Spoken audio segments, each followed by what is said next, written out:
স্বরাষ্ট্রমন্ত্রী অমিত শাহ তিনি নিজে সরেজমিনে পরিদর্শন করবেন সীমান্ত এবং তার পাশাপাশি চিকেন স্নেকের যে সুরক্ষা সেই সুরক্ষা ব্যবস্থায় কোনো রকম কোনো আপোষ করা হবে না এই বার্তা আগেই দেওয়া হয়েছিল। বদলের বাংলায় আপনারা জানেন কাঁটাতারে আর কোনো কাঁটা নেই। ইতিমধ্যেই বিএসএফকে জমি হস্তান্তরের প্রক্রিয়া লাগাতার চলছে।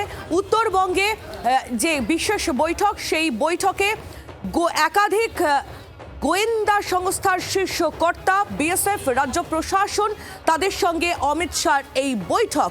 অবৈধ অনুপ্রবেশ চোরাচালান রুখতে নেওয়া হবে একাধিক পদক্ষেপ। উত্তরকন্যায় শাহের এই বৈঠকে যোগ দিতে উত্তরবঙ্গের মুখ্যমন্ত্রী শুভেন্দু অধিকারী তিনিও পৌঁছেছেন।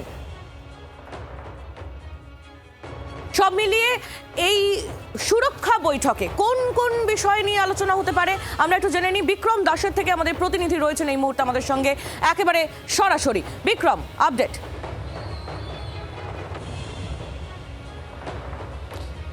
একেবারে জুমাগাছ বর্ডার আউটপোস্টে সরেজমিনে খতিয়ে দেখার পর কেন্দ্রীয় স্বরাষ্ট্রমন্ত্রী এবং রাজ্যের মুখ্যমন্ত্রী শুভেন্দু অধিকারী তারা কিন্তু এই মুহূর্তে এসে পৌঁছেছেন উত্তরকন্যায়। এবং উত্তরকন্যায় আমরা জানি যে একের পর এক হেভি ওয়েট এবং হাই প্রোফাইল বৈঠক রয়েছে, যেখানে সবথেকে গুরুত্ব যে বিষয়টাকে দেওয়া হচ্ছে তা হলো সীমান্তে নিরাপত্তা এবং তার সঙ্গে সঙ্গে নজরে রয়েছে বেআইনি অনুপ্রবেশ। সেখানেই যেটা আমরা জানতে পাচ্ছি যে ডিজি বিএসএফ প্রবীণ কুমার তিনি যেরকম রয়েছেন, তার সঙ্গে সঙ্গে এনআইএর ডিজি তিনিও রয়েছেন এবং পাশাপাশি রাজ্য পুলিশের ডিজিপিও রয়েছেন।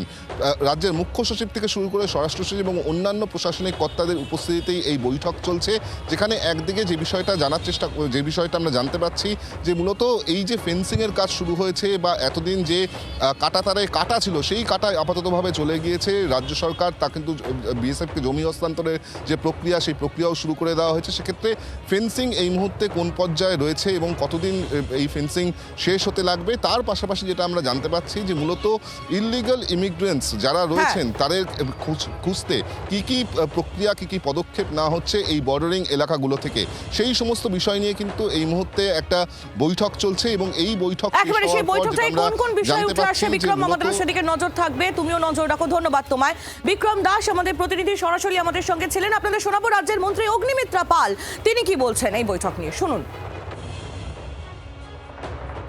আজকে চিকেন নেক বলুন কি আমাদের বর্ডার বলুন, সেগুলো অত্যন্ত গুরুত্বপূর্ণ, শুধু রাজ্যের জন্য নয় সারা ভারতবর্ষের জন্য। সুতরাং আজকে মাননীয় গৃহমন্ত্রী প্রথম দিন থেকে 4 তারিখে সরকার এসছে, প্রথম ক্যাবিনেটে মাননীয় মুখ্যমন্ত্রী পাস করেছেন বিএসএফকে এত জমি দিতে হবে। প্রতি ক্যাবিনেট মিটিংয়ে আমি দেখছি কিছু না কিছু জমি দেওয়া হচ্ছে। So it is very important. আশেপাশের রাজ্য দেশগুলো খুব যে একটা ভারতবর্ষকে পছন্দ করে তা তো নয়, শুধু নিজের সুরক্ষা নিজের মানুষের সুরক্ষা নিজেদেরই ব্যবস্থা করতে হবে।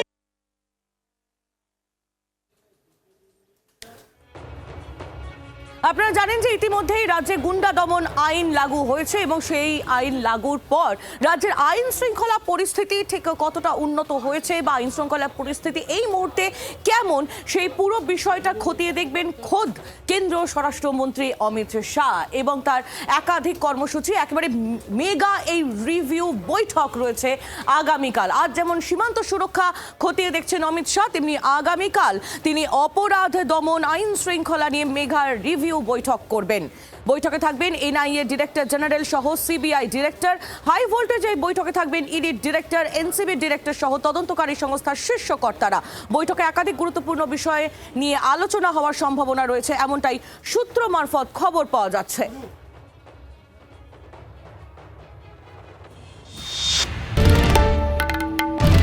বাংলার আওয়াজ, বাঙালির আবেগ, জি 24 ঘন্টা।